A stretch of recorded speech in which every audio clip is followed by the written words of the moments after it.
Hello, and welcome to course number 2, where we are going to talk about cash flow management. This is one of the most difficult things to get your head around when you go into private practice, or if you've been in private practice for many, many years.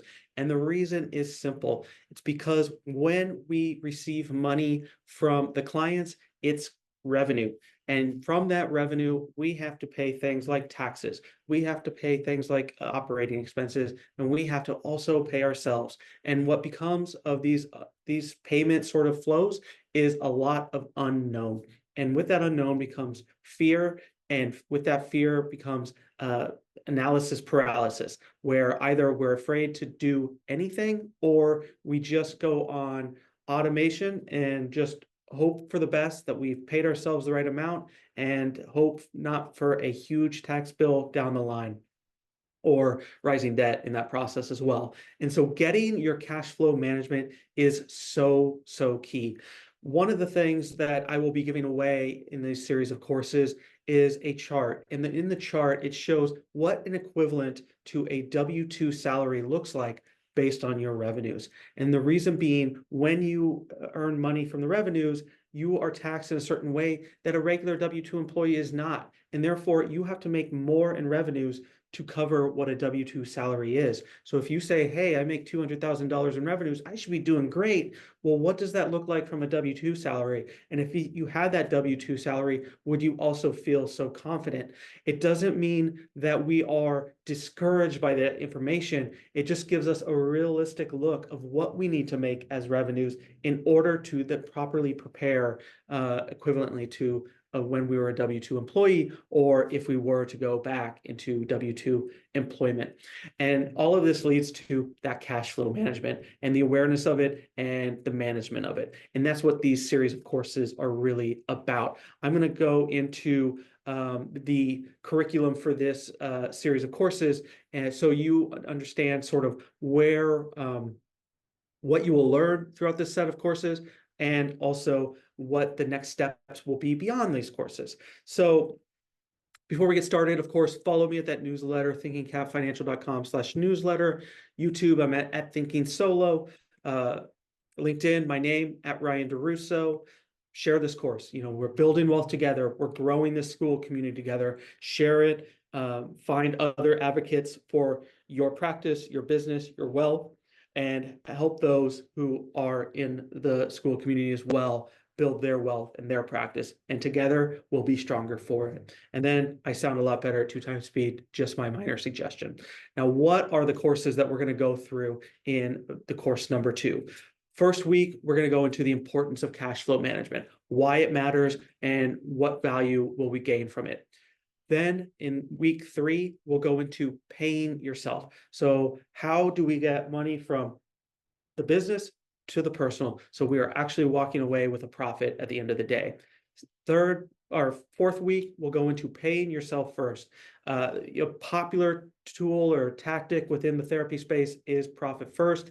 It's not something that I say people have to do, but if you want to understand sort of why it is popular and why people use it for group practices and solo practices, this will give you a quick lesson into sort of what it's doing, how you set it up, and how you can get started yourself.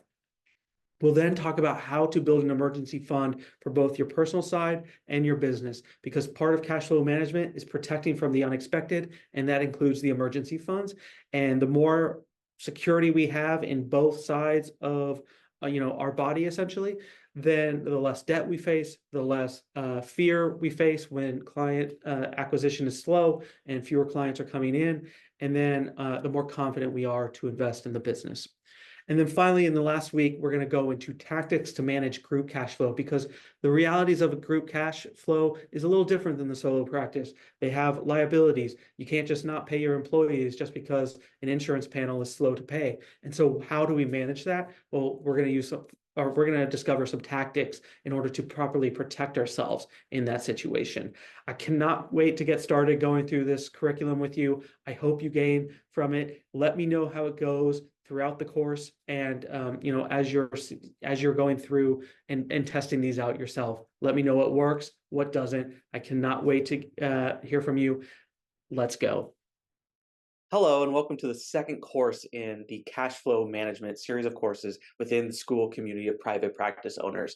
I'm so happy you've begun this process. We're really going to start to capture more of our money in this process, more of our revenues, and send less to either Uncle Sam or expenses that we don't need, all those sorts of things. And really, the goal of this is to capture more of it so we're able to move forward on our short term goals and our long term goals. And in this video, we're going to learn the importance of cash flow management, why we need to do it, and some tactics on how to do so. And then in the next series of courses, we'll go deeper and deeper into each one. But thanks for joining me today. I can't wait to get started. Let's go. All right. Thanks again for joining. We're going to talk about the importance of cash flow management today. And here are the things that we are really going to go through. First, we're going to talk about why it matters. Why does cash flow management in the course of our business? And what are you going to be able to gain by doing so?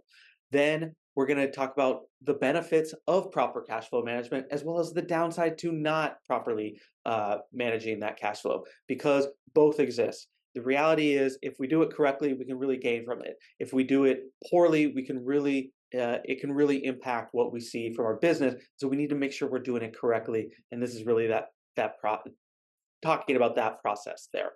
Um, then we're going to go into how to monitor the cash flow and forecast as well, so we can sort of predict when funds will come in and what time frame, how long, what does that mean for our expense side, all of that. So we're managing both when the money comes in and when we can actually pull it out of the account. Then we'll also talk about sort of how to optimize it. So, there's some certain things we can always do to kind of boost it if especially if we're seeing real lags in payment and things of that nature. And so that's what this will discuss. And then finally, we'll talk about the importance of the proactive approach to all of this. So taking a hands-on approach, being aggressive with it, whether it's collecting from insurance agencies or properly paying yourself, being really proactive in that process. As always, make sure to follow that newsletter, thinkingcapfinancial.com/newsletter. You can find me on YouTube at Thinking Solo, LinkedIn, my name, Ryan DeRusso, and share this course. This is how we're going to get more people into this community, are sharing these courses and making sure that more people have access to them and see the value, and then see the value of the community once they're here. So please feel free and share this course. And then my suggestion is always watch it 2 times the speed. I sound smarter that way, and therefore you can get through it fast and always can go back. All right, so cash flow management.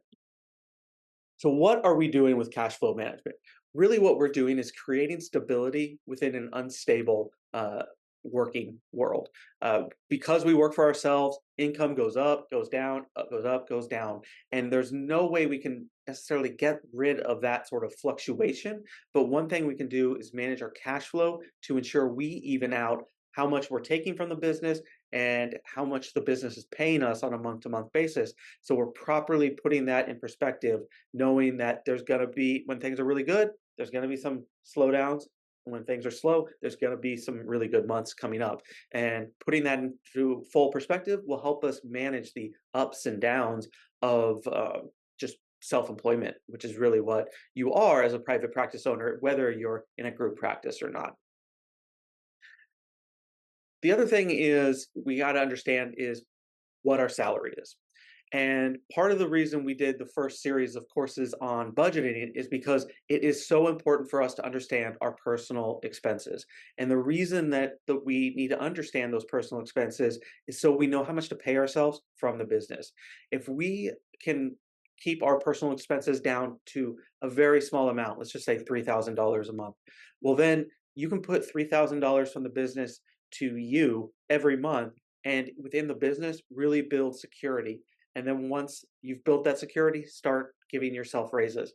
Now, most people are not going to be able to keep expenses all the way down to $3,000, but it's just an example of what we can do if, as we're keeping our expenses in line, paying ourselves a little bit less at first, we're building strength in the business in that process. And then eventually you'll give yourself a raise.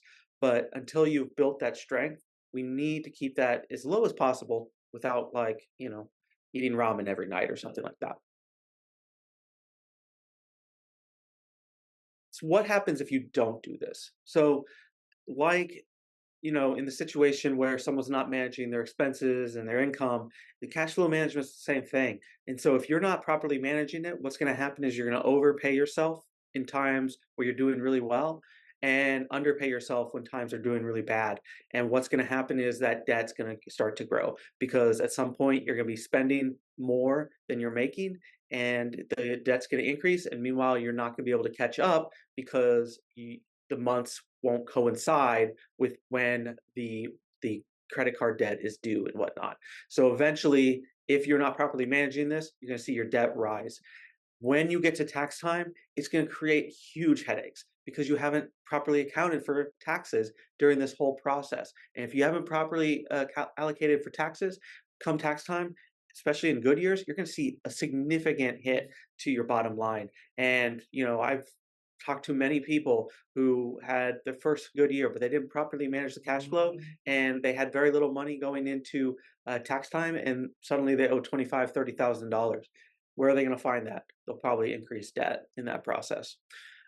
It's also going to create financial instability if you're not properly doing this. All of those things, increasing debt, tax time headaches, it leads to financial instability. So financial instability is kind of the greater arc of it, and these are the symptoms. And if you're not properly managing the cash flow, you're going to feel a little more unstable at all times because you don't know how much money is coming in, how much is going out, that sort of thing. It's going to reduce your flexibility because one, you're going to have more debt. You're not going to have as many options at your disposal in order to address concerns or questions or things of that nature. But then also what's going to happen is you're just going to have less cash available to really protect yourself. And so when you need to maneuver around, a financial concern, you don't have that flexibility to do so. You're not going to be able to invest in the future because you're taking everything from the business or you're not taking anything from the business. And therefore, there's no cash or revenues allocated to that long-term protection. And then business becomes a burden. It's every month I have to make a certain amount of money or else I'm in real trouble because you've never been able to build an emergency fund. You've never been able to grow beyond just your monthly take. And we want to avoid that because if we are only doing that, then we're going to be in real trouble come, eventually when we face burnout or something along those lines. But why does this matter? And part of it is because you're making far less than you realize. I put together a sheet within the show notes, and what it does is take a look at what revenues mean for a self-employed person and what that kind of equivalent to for a W-2 employee. And because of taxes, because of self-employment taxes in particular, and as well as business expenses, your revenues are a lot less than you think once you get down to how much you're getting paid. For instance, a practice making $120,000 a year with $20,000 expenses, that's equivalent to about $92,000 in W-2 earnings. It doesn't mean you can't get ahead as a solo owner because when you work for yourself, the sky's the limit in terms of what you can reach. Maybe as a W-2 employee, the top level you can reach is that $92,000 mark, but you could make $200,000 in revenues, which equates to maybe $166,000 in the W-2 equivalent. You could never achieve that in the short term as a W-2 employee potentially, which you can in the private practice. So there's value to it, but you're making a lot less than that revenue number says you're making. And you got to realize that's revenue. That's not your income, and it's certainly not your after-tax income.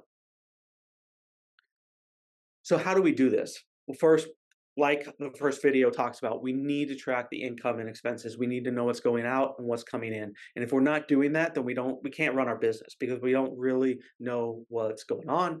And so first, make sure if you haven't, go back, watch those series of courses, the course one, where we're talking about budgeting and expense tracking and income tracking, so we understand how to do that.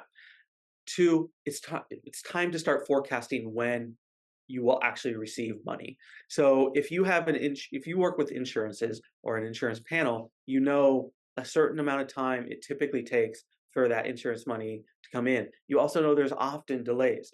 And so how are we going to properly forecast that with the fact that we have expenses and we have income that we have to pay ourselves for so we can pay the personal expenses. And we can't do that unless we're kind of forecasting when the cash is coming, forward, and how we're growing in the future, and estimating properly, not estimating like this is the best case scenario situation, but this is the more realistic situation. Sure, if things are better, it's always gravy in that case. But typically, it takes a little bit longer to build that income and those revenues. And so let's just be very conscious of that and aware and realistic with those estimates.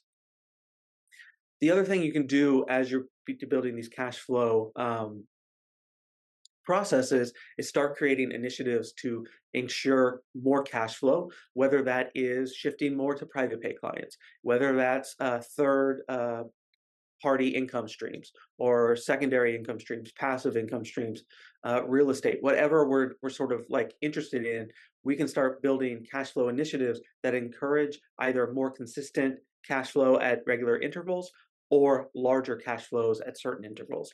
And if we're doing that, then we're building protection within the practice. So it's not just hoping month to month we have enough clients coming in and that's going to cover everything, but we're actually building cash flow initiatives to make sure that no matter what happens with the practice, we're covered in other areas.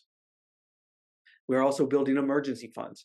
This will be an entire video where we're talking about emergency funds, but we want 3 months in the personal side and 3 months in the business. That way, both sides are protected. No matter what happens, on the personal side or the business side, we have enough cash to cover us for at least 6 months from that standpoint.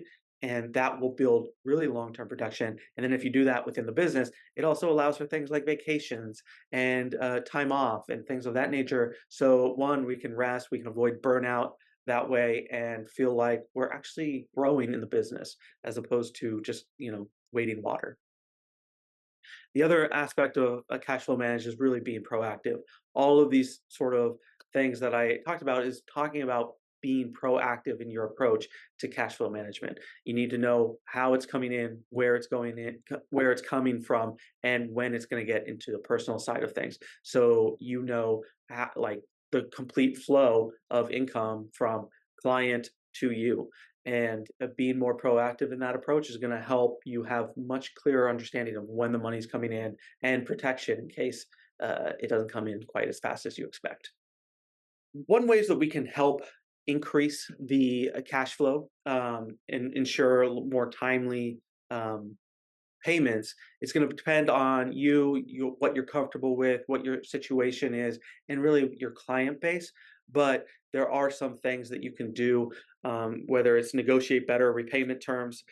This could be, talking to private pay clients about getting paid the immediate day that you are seeing them, or working with the insurances as much as you can to ensure a timely payment or a third party tool that works with the insurances to make a timely payment. But it could also be like, if you work with corporate groups, having clear terms for repayment, discounts if you need to increase those payment flows faster. Say they're 90 days, but you need it in 30 days, 10% off or something like that can help do that. Um, the other thing we can do is reduce expenses on the business side. So if we're reducing expenses on the business side, we can then have more cash on hand that's not going to the expense line. We know how much we're paying ourselves on the personal side, and so it just can flow from there. It protects from those like really long stretches. We'll say like a cyber attack that hits an insurance company. That could never happen. It did happen, this year, and I saw many clients kind of suffer from that. And so how do we protect that? As much as we can manage it ourselves, and one way is through reducing those expenses. Build new cash flow streams. Talked about this already, but building those passive streams, those secondary income streams, whether that's courses, whether that's different like group settings or uh, third party businesses, or if you're typically a talk therapist but you have an expertise that can work with like a corporate side, having a small uh, what's it called, consulting arm, then all those things can help create other cash flow streams. So while one may be slow, the other one may be very fast, and having multiple ones is going to help protect in that process. And then build a mix of different clients. It's the same thing as having different streams. Different clients can as clients come and go, you can have different sort of outlets to attract more clients, and that's going to increase the cash flow. So what is cash flow forecasting? Essentially what we're doing is we're asking when will the funds hit and the bank account in which they will hit. So this would mean predicting when the funds will hit the business bank accounts, but also when they'll hit your personal bank account. Um, the personal bank account may be easy because we have a very static way of paying ourselves. Maybe it's every 2 weeks we get this amount of money, and that's fine. Hey, that's great. The easier you can make it, the better. What you will find on the business side, though, is it'll be a little harder to forecast, especially if you're working with a lot of insurance panels who may be slower to pay.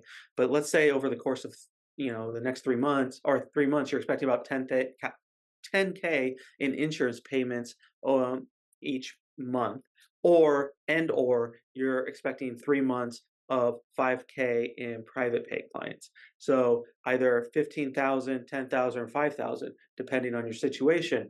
But when are they going to hit? Is that all going to hit the first of the month? Is it all going to hit the middle of the month? Is it all going to hit the end of the month, or somewhere in between?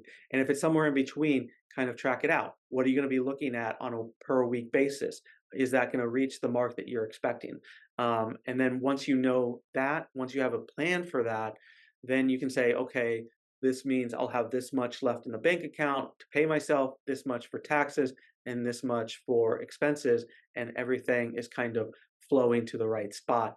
But if you're not sure if the money is coming in, when it's coming in, then what's the resource to protect yourself if it doesn't come in on time? And what's the secondary or backup plan in case that happens? And if we're doing this, then we can, properly predict as much as humanly possible. But if we're not, then we're just kind of hoping, and it becomes stressful because what if it's a day late? What if it's 2 days late and you don't realize? Well, it's important at that point to get on the phone with the insurance company and figure out what's going on. But if you don't realize it's late, then you might be late to call them. It might come to you later, that sort of thing. And so that's where that proactive approach is really going to help. And the forecast is going to help you understand when to be proactive. So what if insurance is slow to pay? I mean, there's many different things that you can do with this. One is be a pit bull and call those insurances over and over and over again and expect payment. Like you did the work, they're the ones being slow. Sure, it might be a coding thing or whatever, but we need to figure out what is wrong and why you haven't been paid and get them to tell you the right answer so you can get paid. And the more of an annoyance you become, the more likely that's going to happen faster. Um, what is your response if clients suddenly dwindle? How are you going to respond? This plays into that proactive approach because we need to determine like, what are you going to do in that situation? And if you're not sure, then that could be problematic. But if you're proactive in sort of thinking about these things, when you start to see it dwindle, you can, one, put that plan in place, or two, have put that plan in place already to protect for when they would dwindle. That would be like secondary income streams and stuff like that. And so, if like through cash flow forecasting, you realize that every summer you see clients dip by 15%, and suddenly clients are dipping by 15%. One, you're not necessarily going to just totally be worried because you know that this happens every single year. And two, you can either build something to protect during those downtimes, or increase outside efforts to cover the cash for that month or whatever. So we're being proactive in that approach. What if outside cash streams don't take off? This is a reality. Like a lot of those things, it's just like starting another business. They don't work. And it doesn't mean you shouldn't do it. It doesn't mean it won't have value down the line, but it may not catch on nearly as fast as you hope. And what if that's the case? What will of impact will that be? And what's the backup plan if it doesn't work? And what is it another secondary income stream? Is it another outlet for your therapy? Is it a different type of therapy? All these sorts of things can be the answer, but just know what it's going to be if, in case your number one option ends up not being quite as robust as you had hoped. And it really speaks to just having contingencies for all of these different things, because we don't know what's going to happen. We don't know how it's going to play out in life. Just feel like we can't predict what's going to happen tomorrow. We can't predict what's going to happen in the business tomorrow, but we can estimate. And that's really what it is. We're estimating and then building a contingency in case that estimate is wrong. And then the other thing I would say, if you have a lot of insurance panels and you're working with a lot of insurances, have more contingencies. We know that they take a long time to pay sometimes. We know that something happens internally there and suddenly it's an extra month, 2 months, 3 months before you actually get paid. And there's not really good recourse to deal with those stretches. And so if you are seeing a lot of that, working towards building some more private pay clients is certainly an option, or other income streams certainly an option. But the other thing is just have more cash on hand. Like if you know things are going to be slow, have that protective layer in case they're slow. So we're not immediately going to the credit card every time we're a little slow from the insurance company. Because honestly, real quick, what the credit card's doing is saying, okay, that expense that was $100, now it's $120. And so that means that session that you saw someone for $100 that was going to cover said expense, now it doesn't. And so your sessions are going a lot less far if you're taking a lot of credit card debt in the process. And that's why we need to be proactive with the insurance and also protecting in case the insurance is slow. Really what we're trying to do with all of this is make the uncertain slightly more certain, being a little more careful and predictive of what's going to happen, realizing there's going to be slowdowns, and we're building protections for that. And that's really all we can do in self-employment, because there's going to be surprises, there's going to be annoyances and things of that nature. So how can we kind of protect from a income standpoint those realities? And if in doing so, that's how we're going to grow long term, because we're not always constantly worried about just covering rent or mortgage or groceries or whatever. Instead, we have that covered, even if the insurance is slow or something like that. And that's it for today. For now, went into cash flow management, the importance of it. Moving forward, we're going to start getting into specific steps to help with the cash flow management. But hopefully this is a really good start and you've gotten something from it. Make sure to go to that newsletter for more guidance. And here, if you're looking to help me out, just go make a testimonial. It is hugely helpful for me if you're able to do so. And beyond that, I will speak to you soon, and let's go. All right. This is video 2, course 3 of the cash flow management and paying ourselves series of courses for the school community of private practice owners. I appreciate you tuning in here. And this is a big one because we're learning how to pay ourselves. And really, that's the purpose of business, isn't it? So in this course, in this video, we're really going to talk about sort of the different ways to pay ourselves, why we should pay ourselves, how we should pay ourselves, and what we should be accounting for as we pay ourselves. And so hopefully through this, we will learn the proper amount that we could pay ourselves and what we need to leave in the business for taxes, expenses, all that other jazz. So thanks for joining me. Let's go. All right, here we go. This is the Paying Yourself course in video 3, course 2 within the school community of private practice owners. I appreciate you being here. Now let's get into what we're going to talk about. First, we're going to dig into sort of the paying yourself, what it means, what the different types, and why it matters, the different ways that you can pay yourself, and what it means for taxes, factors to consider when paying yourself, because you are a business owner. It's not just you, and even when it's just a solo practice, it's not just you that you have to account for, but also your clients, both ones that are there and coming, as well as your long-term and short-term goals for the practice. And then strategies to ensure you're paid regularly. We'll dig into a few of those. And then just want to make sure that that pay matches the goals. And we'll talk about how to think about that so you're not overpaying yourself or underpaying yourself in many ways. Real quick, before we move forward, make sure to sign up for that newsletter, thinkingcapfinancial.com/newsletter. I'm on YouTube at Thinking Solo. You can find me on LinkedIn, my name, Ryan DeRusso. And of course, share this course because it's the only way we're going to grow this and grow this community. And the more that people see these courses and go and then see the community that's involved, the more that are going to sign up and the more robust that community becomes and the more help you can gain from that process. So make sure to do so. And then of course, my suggestion is always watch 2x speed. I sound better that way. And then you can always go back. All right, now we're going to talk about paying yourself.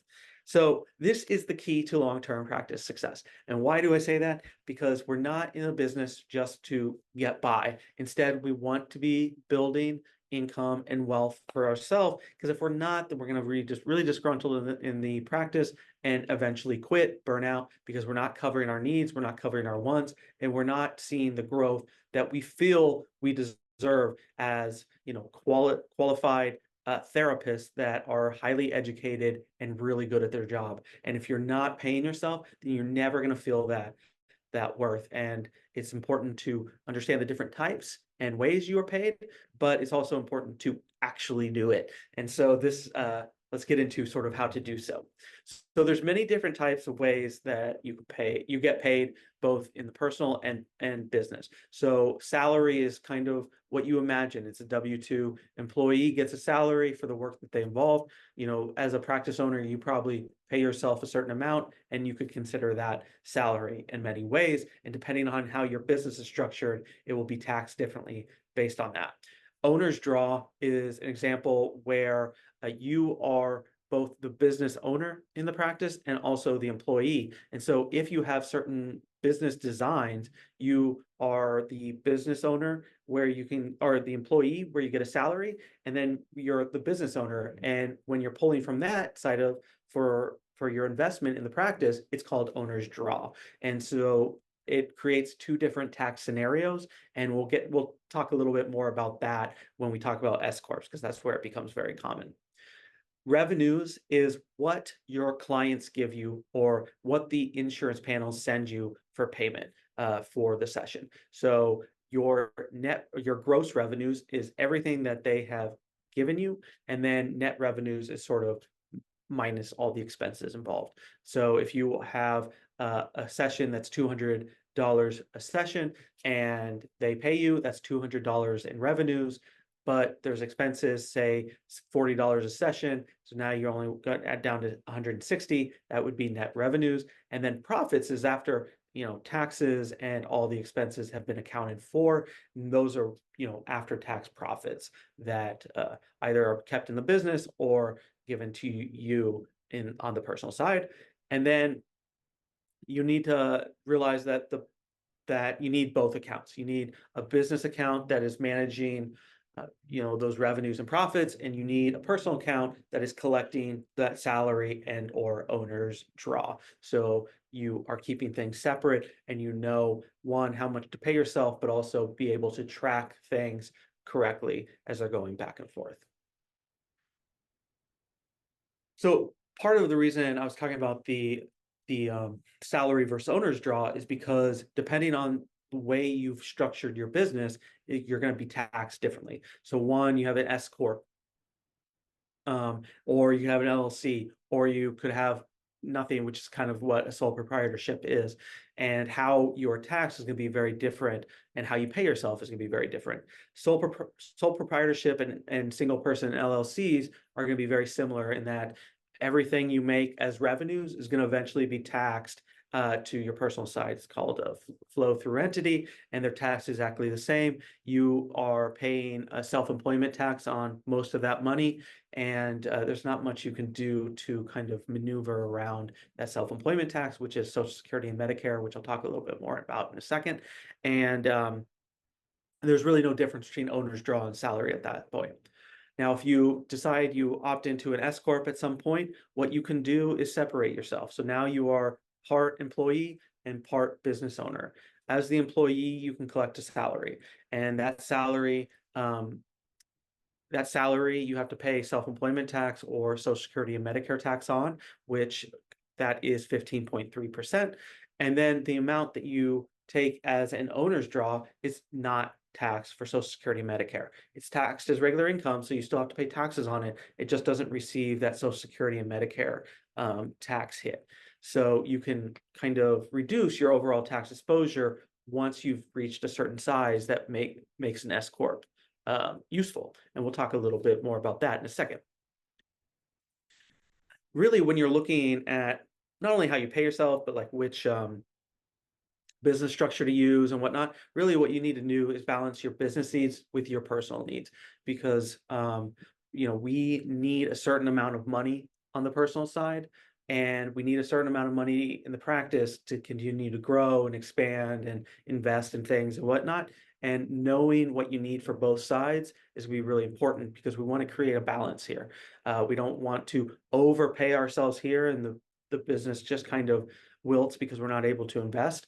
But we're not wanting to keep all our money over in the business, because then, our personal side is certainly going to suffer. We're going to see higher debt and whatnot. So we need to find a balance between the two. Now, when we were talking about the S corp, one thing that we have to figure out is sort of what a salary is for that S corp owner, because as the S corp owner, you can take owner's draw, and ideally, if like we didn't have to do any salary whatsoever, we take it all as owner's draw and never fund Social Security and Medicare.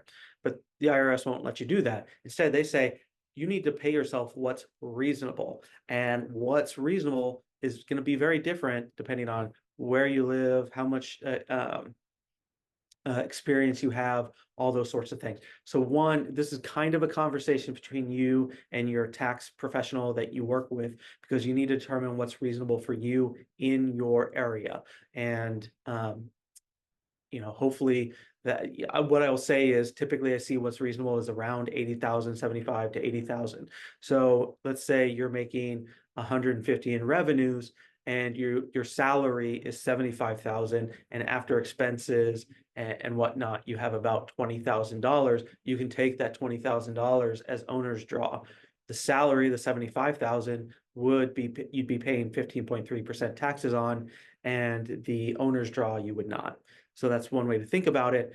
Your industry average is going to differ depending on where you live, though. So you need to be very careful about that.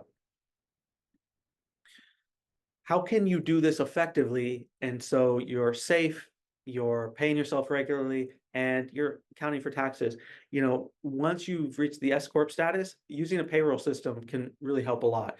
One, the IRS is going to expect to see a flow of cash and payment, and so a payroll system does that. And so it almost becomes a necessity when you're at the S corp level. But even before you're at the S corp level, you can use a payroll system. You don't have to have an S corp to do so. It's just, but in doing so, that way you can actually have your taxes removed as you're paying yourself, so it doesn't become this quarterly thing where you become very nervous about how much do you owe, and you've accounted for it through the payroll system. So that can be really valuable, especially if you're having trouble balancing that estimated tax with paying yourself, because that could be a bit of a balance. Make sure as you begin this process, do it the same day, same time. So if you pay yourself every 2 weeks, it's every 2 weeks, that Thursday or Friday, every 2 weeks, same time. And then you just have to decide, do you want it every 2 weeks, once a month, every week? It's really up to you. You just want to be very consistent with it. And then don't alter it. It is too much.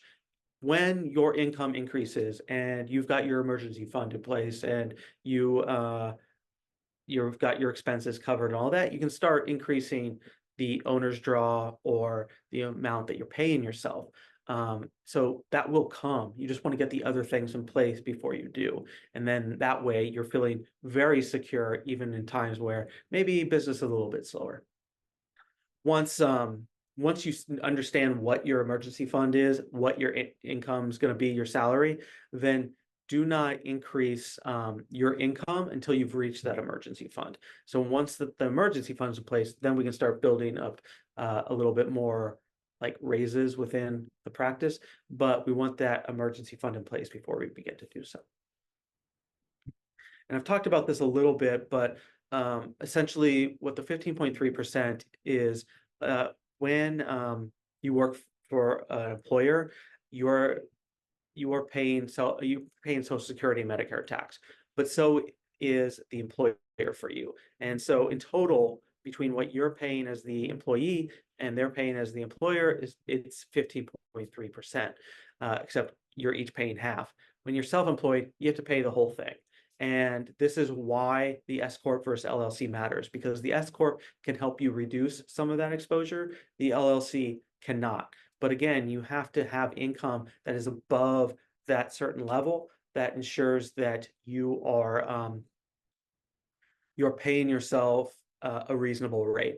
And then also accounting for expenses and all that. So there's enough left over for an owner's draw to make it worthwhile. And until you've reached that mark, then it's not really worthwhile because you're not getting a lot of benefit from it. But then once you reach that mark, it becomes hugely beneficial. So it's an important sort of thing to consider, that S Corp versus LLC dynamic. And as your business grows, it's something you're going to really want to put into practice.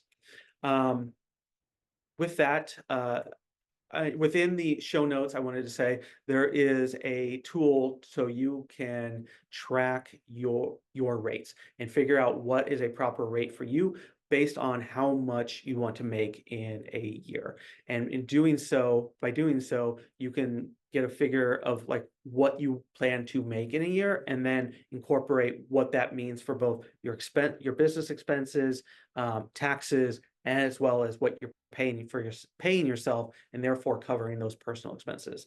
So make sure to check that out. Hopefully that will help in sort of pinpointing, one, the rate, but also the expectations on the pay.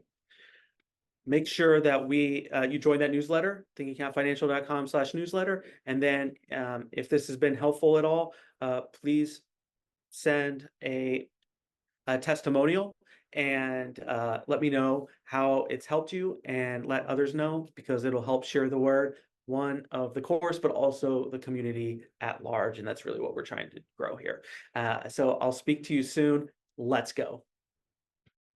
All right, thank you for joining week 4. In this video, we are going to start going through how to pay yourself first. Now, as I've said multiple times, the goal of any sort of budgeting strategy and any sort of cash flow management strategy is to pay yourself first. So the profit first model that we're going to talk about today is not unique in that sense. But because the profit first model has become so popular within the therapy space, I wanted to provide a quick sort of rundown of how to pay yourself under this dynamic. And so today we're going to go into that. We're going to talk about the percentages that you might be allocating for each level of your business, and what this sort of looks like, and how you actually manage this on a day-to-day basis. So hope you're interested. This is week 4 of the cash flow management course, and I can't wait to get started. Let's go. All right, here we go. So now we're going to dig into what exactly Profit First is, and why it's become popular in the therapy space, and how to do it yourself if this is something that you might be interested in employing. So here's what we'll talk about. We'll first talk about what it is, what the key principles are, why it's become so popular. We'll talk about how to separate the bank accounts to make sure that you're operating it effectively, especially as time goes on, because things can get wonky with the way fees come in, clients come in, all those sorts of things. And then you need to understand sort of how to adapt it, and then also how to make sure it doesn't become overbearing as time goes on. And so let's dig into all of that today. Before we get started, of course, join that newsletter, thinkingcapfinancial.com/newsletter. YouTube, I'm at Thinking Solo. LinkedIn, at Ryan DeRusso, my name. Share this course. We're growing wealth together. We're growing our practice together. So the more you share this course, the more people see it, the more robust that school community becomes, and the more you'll gain from all of this. So please share that course. And then, of course, if You think I don't sound that great in 1 times speed? Try it at 2 times speed. I sound much better. All right. Paying yourself first, the profit first model. You know, a lot of times when we are looking at our business, we think we need to get a certain level of money just in order to like cover our costs and whatnot. And there's truth to that, but we really should be thinking about how we're profiting from the business from the get-go, because that's really why we've decided to go this route. Yeah, there's all sorts of reasons why. Maybe you were let go at your old job, or you always wanted to work in private practice. But net is you've decided to go in private practice because you want to get money from your work to your bank account. And so if we are trying to figure out from the get-go how to pay ourselves before anything else, even taxes and all that, then this is kind of the model that kind of helps you at least put some ideas around that notion. And so it's important in that sense, but it's also an important mindset sort of to take towards this, because we really want to make sure that we're gaining from the work that we're doing, as opposed to having it sit out of fear in a bank account or being so strapped for cash that you can't possibly pay yourself. So what's key difference between like a profit first model and just all the other sort of models is just how many bank accounts you have. Because under a profit first model, they are going to suggest many different bank accounts for many different sort of expenses. And that way it becomes something that you can automate. You get a certain amount of money, it goes towards X cost, X cost, X cost, S cost. But also at the top of that list is your profits or owner's pay. And so depending on the different expense, you're going to have a different bank account or sub account within a bank account in order to funnel money towards that specific purpose. And so what are those? One, your paycheck. We start off with your owner's pay. Two, we need to calculate your taxes. We're going to develop some percentages around that. Operating expenses, that will vary depending on the business. If you're a solo practitioner, it's going to look a lot differently than maybe a group practitioner, just because of the employee costs and whatnot. But the operating expenses still are something that you need to account for.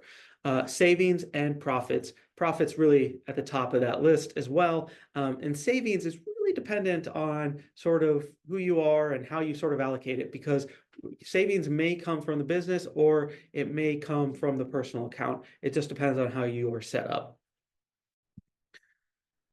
But in order to do this, you need to understand your percentages. And the one reason I do like this model is because it requires an understanding of your business. It requires you to dig into the numbers and figure out sort of how much of the business is going to operating costs, how much is it going to taxes, how much is it going to you.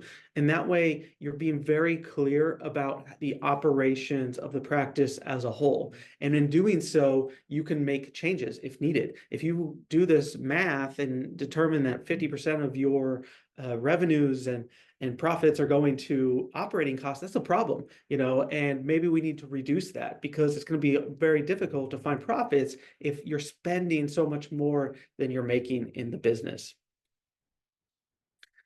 And so here's some common percentages that you may look for when you're sort of evaluating your QuickBooks or whatever you're using for accounting. And essentially what we're wanting to do is determine how much of those revenues is going to each sort of section. And so we would love to see 30 to 50%. It really depends on the person. It really depends on the business. So there's going to be a wide range here.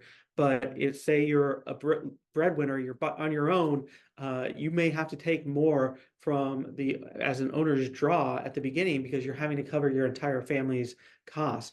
Maybe this is a secondary business to the family, and your partner makes a really good income, and you're not having to rely on your income for current expenses and whatnot. Well, you can maybe give it more time to build, take a little less owner's pay if needed, but you really need to kind of figure out what you need and what is required of you. And the same goes with taxes, because depending on where you are located and how what your family unit looks like and how you're structured as a business is really going to determine the taxes. And so we have to keep a wide range in terms of like just offering some sort of an idea of a percentage. But when you're evaluating your cost, what you can do is look at what you paid for taxes last year, put that towards current revenues this year. What's that percentage? Is it 20%? Is it 30%? Let's start allocating that amount for that. Operating expenses, again, 25 to 35 would be pretty solid. It just means you're not spending way more than you're getting back from the business. So if you can keep it in that 25 to 35% range, that's fantastic. It's more about, do you know what the percentage is, and is it too high or too low? And do we need to invest more in the business? That's a possibility, especially if it's not growing. But more likely, you're maybe overspending for certain things. And are there areas that's really not bringing any sort of value? We have profits at 5%. That's just a guess at first, because we're trying to figure out the owner's pay, the taxes, the operating expenses as well. But we want to see 5%. So if you can get 5% of profits after all of these things, you're doing great. And then savings really depends on the savings unit. If it's coming from a business through a business tool, you may want to allocate specific money for that. So all these would change around. Obviously, we're going to try and create this to equal 0 or 100% by the time everything's allocated. And so we can incorporate some more for savings. Hopefully it doesn't come from profits or owner's pay, but it's additional. But maybe it is at first, and that's just the requirement that you're in. Nonetheless, you can play with these percentages, and once you find sort of a flow that works for you, where every month you get your certain revenues, and now 5% goes to profits, 35% goes to owner's pay, 20% goes to taxes, 25%, I don't know if this is adding up to 100%, goes to operating expenses, and a little bit goes to savings. If that all equals 100%, I doubt it off the top of my head, but that's what we're trying to do. And then you can funnel the money to each account that covers said cost. What this does is it gives your revenues and really the fees that you're getting from clients marching orders. So every time you see a client, you know what percentage is going to each level. Now, it can become overbearing, because if you're having to do this all the time manually, that's a lot, especially with as many clients as you probably see. And if you're in a group practice, all the clients that others see. But if you can automate that process, then it becomes a little less so, and you have a clear understanding of where your money should be allocated within the business. And then it also gives you an opportunity to fix your percentages. So if you see some that are high or too low or whatnot, you can tweak it and tweak the business, and hopefully that's going to tweak it for the better.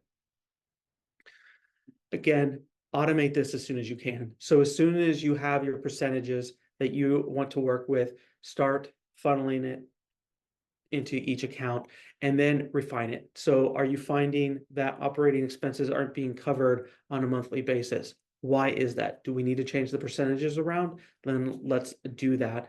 But at least you're aware of why they're not working and how you can kind of fix them so they'll properly go to the account that it's needed. Now, what might go wrong when you're sort of using this model? One, if the profits aren't increasing, you need to look at why. Over time, we want to see profits slowly increase. And if you're only sticking to the 5%, and revenues aren't growing and your profits aren't growing, or the revenues are dropping, therefore you're getting less profits, why is that? We need to figure that out.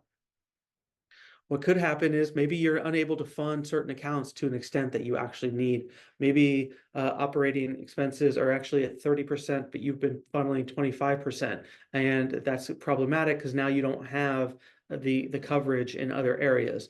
It's part of the reason why I still think you need an emergency fund within the business in order to make sure that you are protected in case some of these are slightly off, especially as you're putting this model to work. But if you get into a certain situation where you're unable to fund certain accounts, you really need to turn back and figure out what the proper percentages are, because of what's going on is you're not properly getting the percentages right as you've automated the flow into the different accounts. It can become complicated. Like even talking about it, it seems complicated, right? You have 5, 6 accounts where the money's flowing. And so if you have a $200 session, 5% is going to profits, 5% is going to owner's pay, X% is going to, or 30% is going to owner's pay, some percent is going to operating expenses, et cetera, it can become overwhelming, especially if you have a ton of clients and employees on top of that. And so once it becomes unwieldy, maybe it becomes too complicated for your use, and either we need to find something else or you need outside guidance in the process.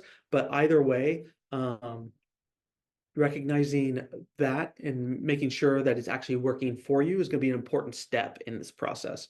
And then if you start to go into debt or not paying taxes or whatnot, again, that speaks to you're not funding certain accounts correctly, and we need to figure out why. And so it may be the percentages, maybe you are too over optimistic in your estimates. That's always possible, but we need to figure out why and make sure we get that right sized. In order to get started, first step, start determining those percentages. Then what you'll do is you'll open a bank account or multiple bank accounts to cover each sort of tool. And honestly, I prefer sub accounts because a lot of banks allow sub accounts. And so you're not opening multiple bank accounts, even though you can, it just gets a little more complicated that way. Where if we open sub accounts, we're just opening one bank account and then sub accounts for each, where everything's funneling and everything's being pulled out the same way, but it's all from one source, and except it's easily organized for you. And so I kind of prefer it that way, but that's not the reality of most banks. And so you have to kind of work within what bank you have or switch banks to one that works better for you. Do it manually first, just so you know you're covering everything. So when you first begin, actually move the money over to each sort of sub account or bank account. So you, one, see it in action, and then two, know that it's actually covering your credit card bill or employee costs or whatever. And then once you've seen it work for a month or two, then you can automate it. Then it can become second nature, but only do so once you know it's actually working for you.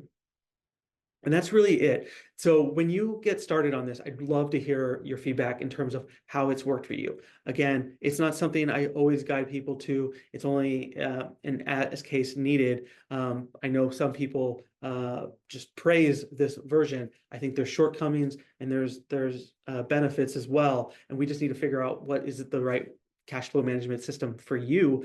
And if this is what works for you, then absolutely embrace it, use it, and don't waver from it. And if, as long as you're doing that, then it should show profits and ensure that you are being paid correctly by the end of the year.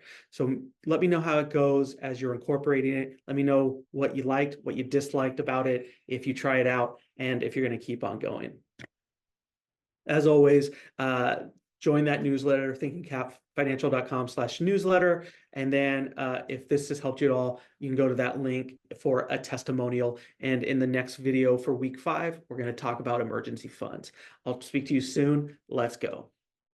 All right. Thanks for joining us today for the 5th course in or the 5th video in course number 2 about cash flow management. This is for the school community of private practice owners. I really appreciate you watching this. Today, we're talking about the importance of the emergency fund and the specific steps of how to build said emergency fund. It's not always the most fun topic. You're trying to get ahead and whatnot, and having just a bucket of money that just sits there and does nothing seems really, really reductive. But in reality, this is going to be the key to your long-term success. And so I'm excited for you to watch this video. I'm excited for you to take some steps within the emergency fund and building that for your long-term wealth growth. And so I really appreciate you joining me. Let's go. All right, thanks for joining me as we talk about emergency funds. So here is what we're going to dig into today. Why do we need the emergency fund? After all, it's just cash sitting there. Why does that seem so important? And yet you seem to talk about it all the time, Ryan. Why do we need to do this? Well, I'll dig into that a little bit deeper and kind of highlight the importance of that. And then we're going to go through the important steps of how to build one. So we're going to build one for the business as well as the personal, and how to do so, when to do so, and where to increase. We're going to talk about the percentage to target, and then the value it brings, and where to store that money, because we need to know not only while we have this pile of cash, we don't want it just doing absolutely nothing. And so where are we going to put it? And in this video, you'll learn all of that.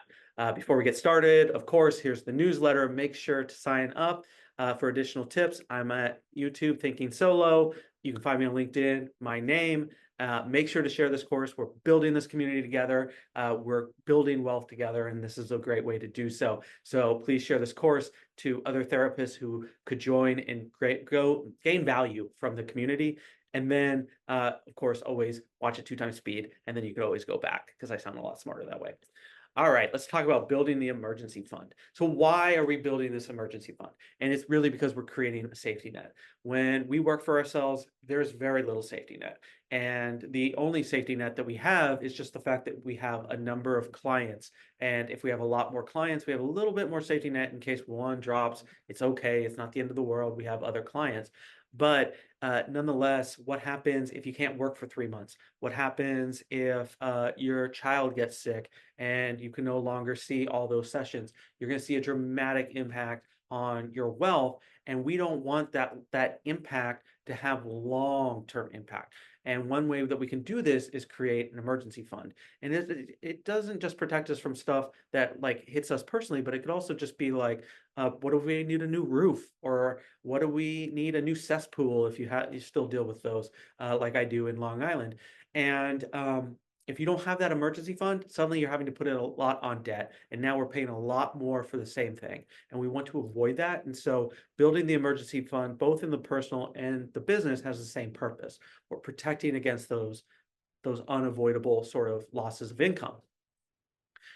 Within the business, it also creates a vacation fund. So you're not only creating space for you in case an emergency happens, but you're creating space for yourself in case you just need a break, to avoid burnout, to protect your well-being and your mental health. And so it's also important for that purpose. And that's an important wrinkle in all of this, because you're going to have to build in times that you can take a break and you can relax. And the way to do that is through an emergency fund. Again, we want about 3 months of expenses in the personal and 3 months in the business. And why do we want? It's because we don't want the roof to impact what we're doing on the business side, and we don't want a slowdown in income on the business side to really impact the personal side, at least in the short term. And the only way we can do that is if we have emergency funds in both areas. So how do we figure this out? Is first we develop through the first series of courses how much we're expending on a monthly basis, both on the personal side and the business side. It's really important to have a good grasp of that, because if we don't have a grasp of that, then we don't know how much to save for the emergency fund. And really, it all starts with figuring out where the money's going, and going through that initial sort of exercise of trying to cut what you don't need and that sort of thing, but then figuring out what is actually needed and what you need to protect in case something happens. And that's where the 3 to 6 months of cash is going to become important. I say 3 months just because that's the lowest mark, but it's good to have 3, 4, 5 months, especially when we're self-employed. But between the business and the personal, you would have 6 months eventually. And so that's a really good target. So I say 3 months personal, 3 months business for that reason. But if you're someone who's a little more risk averse, i.e. doesn't like risk, maybe you're going 4 months personal, 4 months business, or 5 months, whatever you need to feel comfortable with, but at least try to get to that 3-month mark. And really what we're trying to do is build 3 months of expenses. And so when I say 3 months, it's about the amount of expenses that are going out every month. That's what we need to cover in that emergency fund. And it's a gradual process. This is not going to be something that you see this video and it's like, okay, let's snap my fingers and now I have an emergency fund. Instead, it's going to be taking a little bit of that extra money that we get at the end of the month or end of the year, putting it towards the emergency fund and not putting it towards other things. And over time, that's going to really grow. And I'll talk in a little bit about sort of the process of doing that, when to do one, when to do the other, that sort of thing. But just keep in mind that it's a gradual process. Why do we want the emergency fund? One, it protects from debt. So if we are suddenly hit with something on the personal side and we have no way to pay for it, we're gonna go into credit card debt. If we go on the business side, if we can't fund our income or whatever, we're gonna go into either credit card debt or a line of credit, open a line of credit that we can't pay back, or something along those lines. And it could really sink the business, especially when I see group practices do this. They can grow too fast, and suddenly their debt is far more than they can handle, and it becomes problematic.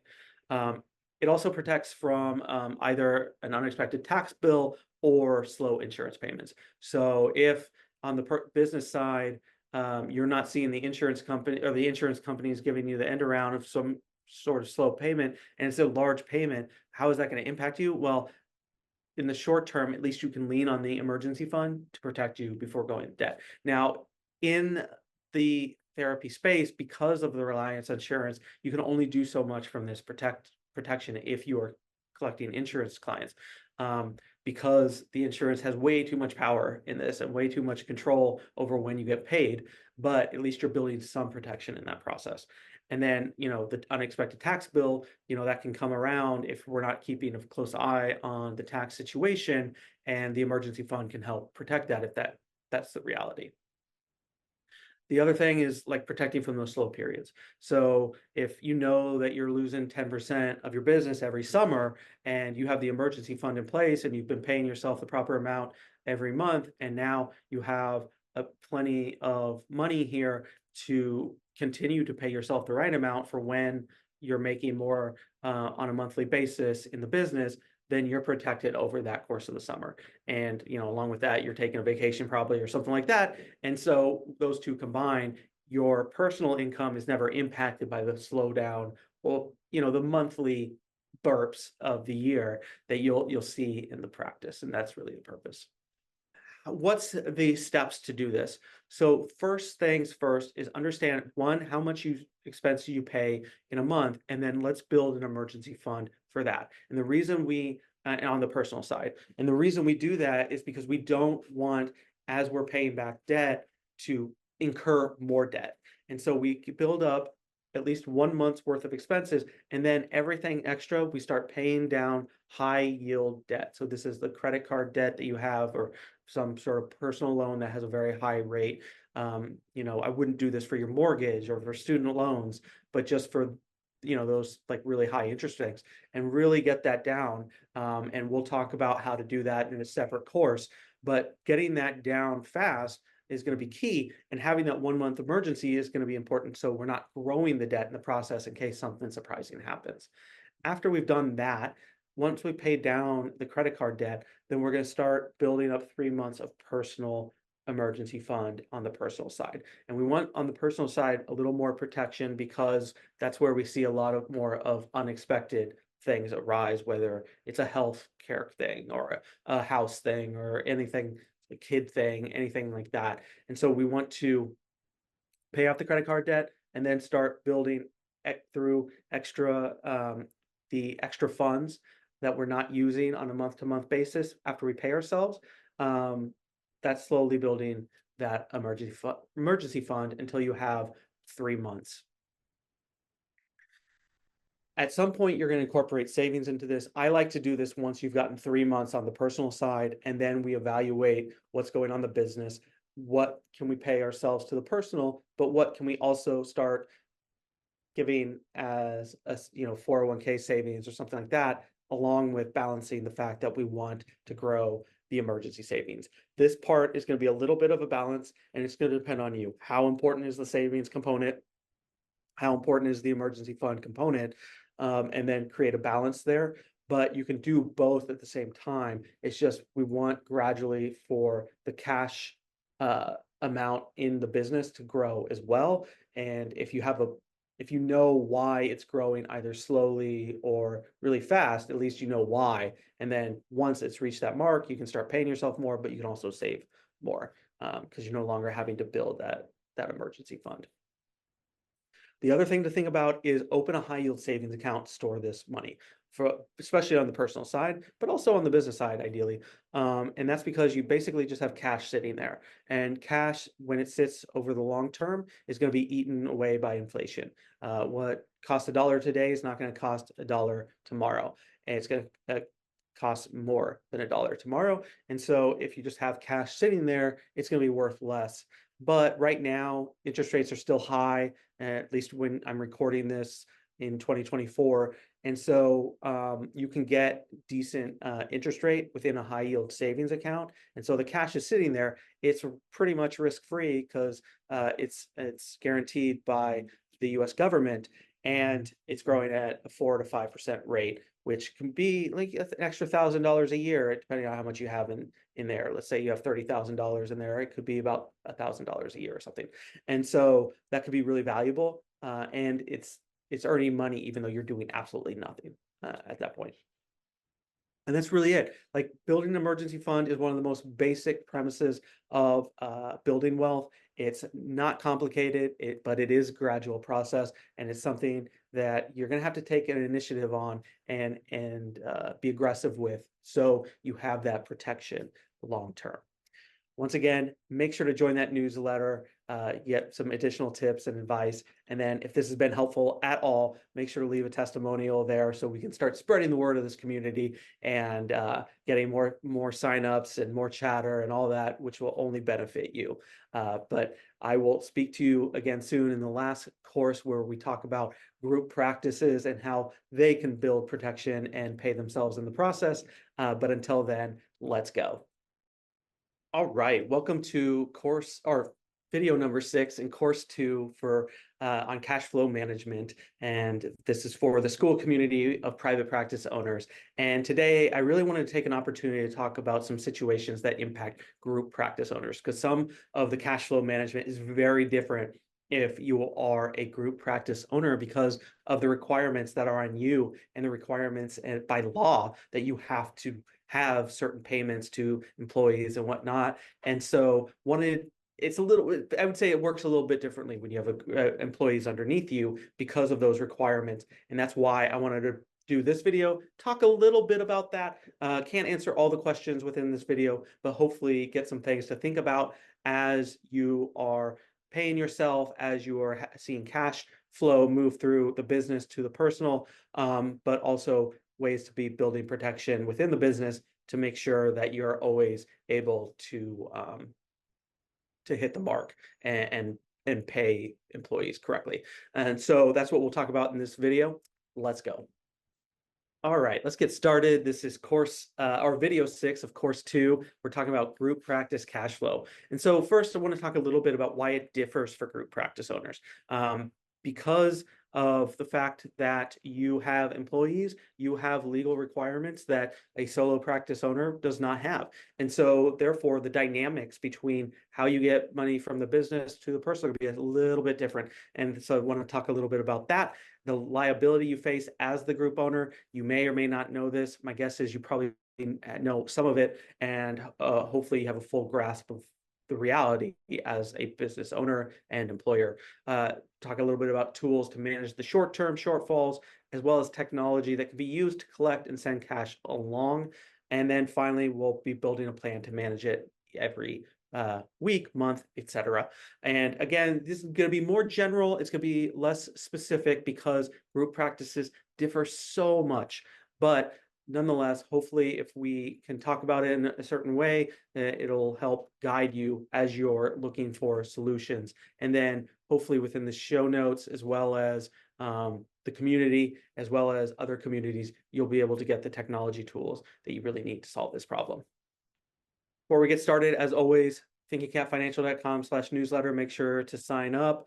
You got YouTube, Thinking Solo. I'm on LinkedIn at Ryan DeRusso. Make sure to share this course. It's how we build this community and get more chatter and all of that advice and guidance. And then watch at 2 times speed. I sound better that way. And then finally, let's talk about uncertain cash flow in a group practice. So it's important to remember that with great power comes great responsibility.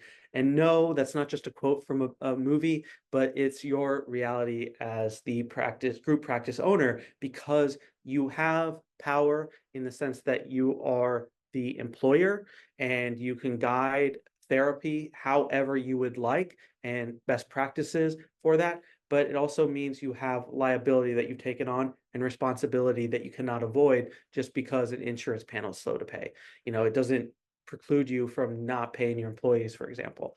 And so if you are using that sort of tactic, then you are leaving yourself open to lawsuits. You're leaving yourself open to fines and fees from government sources and stuff like that. And so we need to be really protective of the cash flow and paying our employees because of that great power.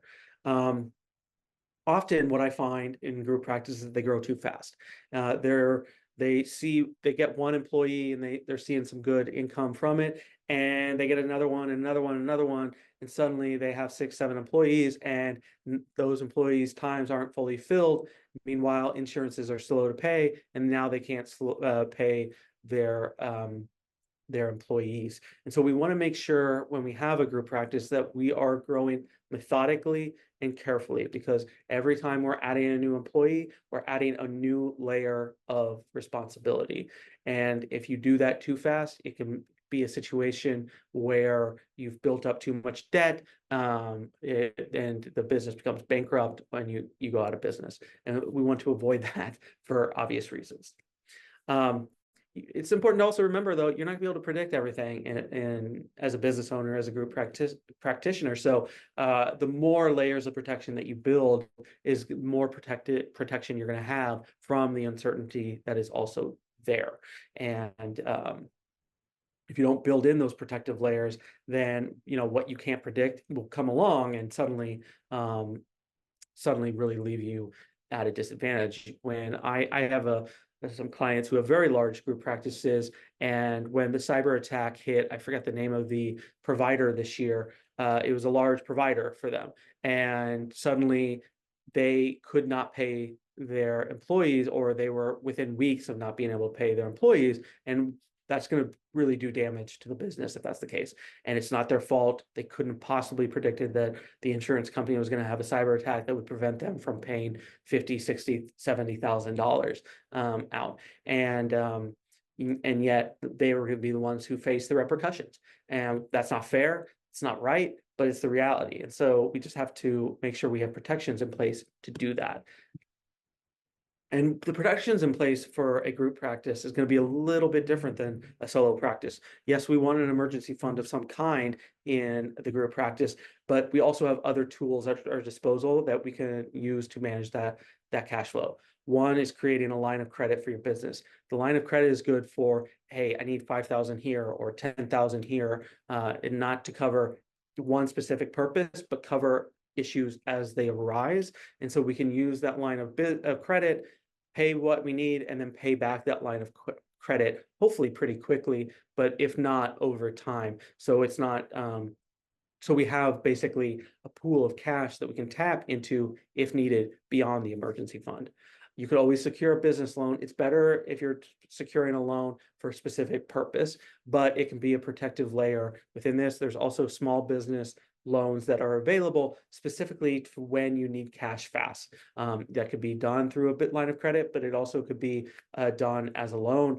And a loan you're going to pay off probably over a longer period of time, but maybe at a lower rate, whereas the line of credit might be a shorter period of time, a little higher rate. So that's something to think about, but typically a loan could be for more money.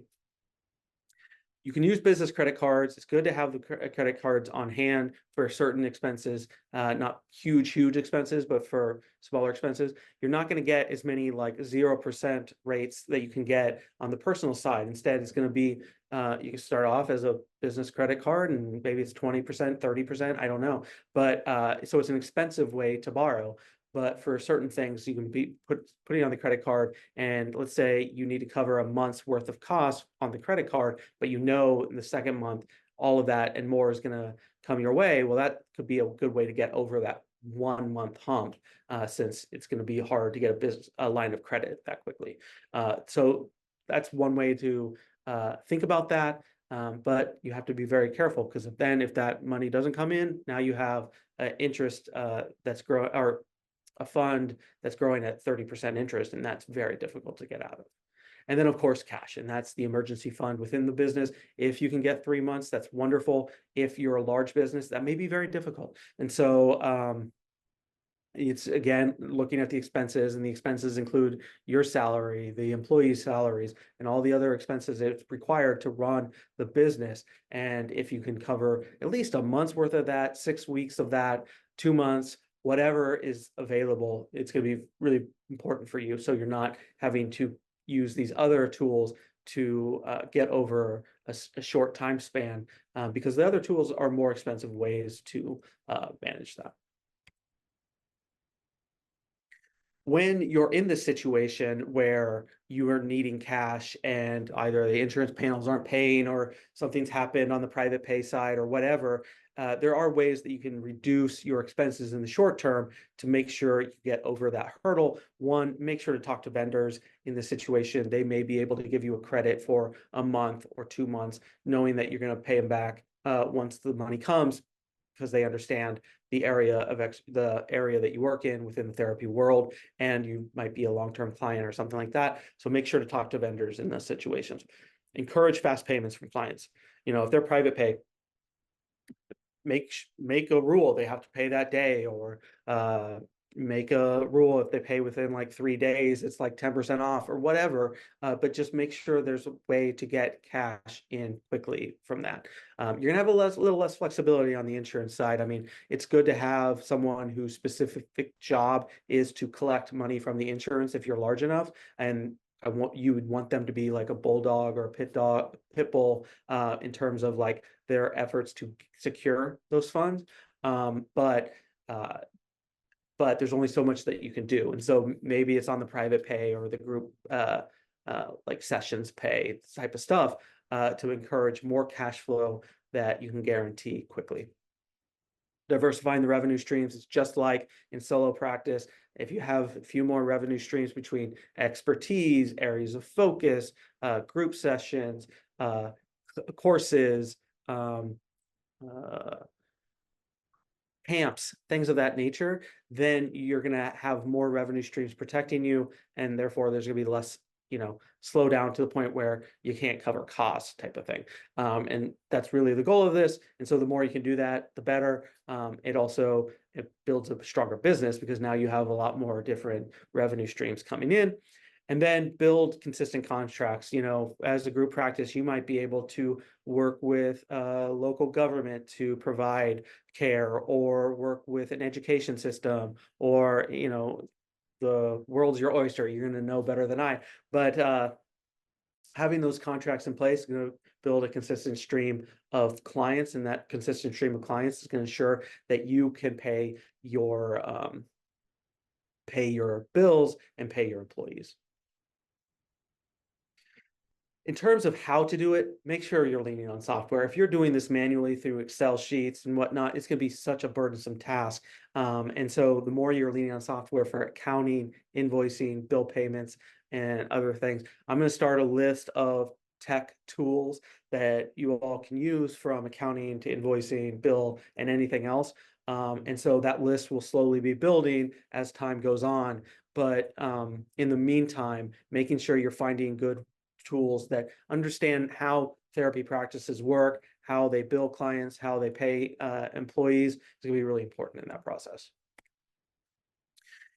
By doing all this software tracking and ensuring like timely payments and whatnot, what you're going to do is be able to find bottlenecks. And when those bottlenecks rise, then you can fix it. If one vendor specifically is always slow, then that they're the problem, and maybe the solution is getting rid of them, or finding another solution, or talking to them about it to ensure it doesn't happen again. Maybe you're realizing a certain insurance panel is way more of a problem than any others.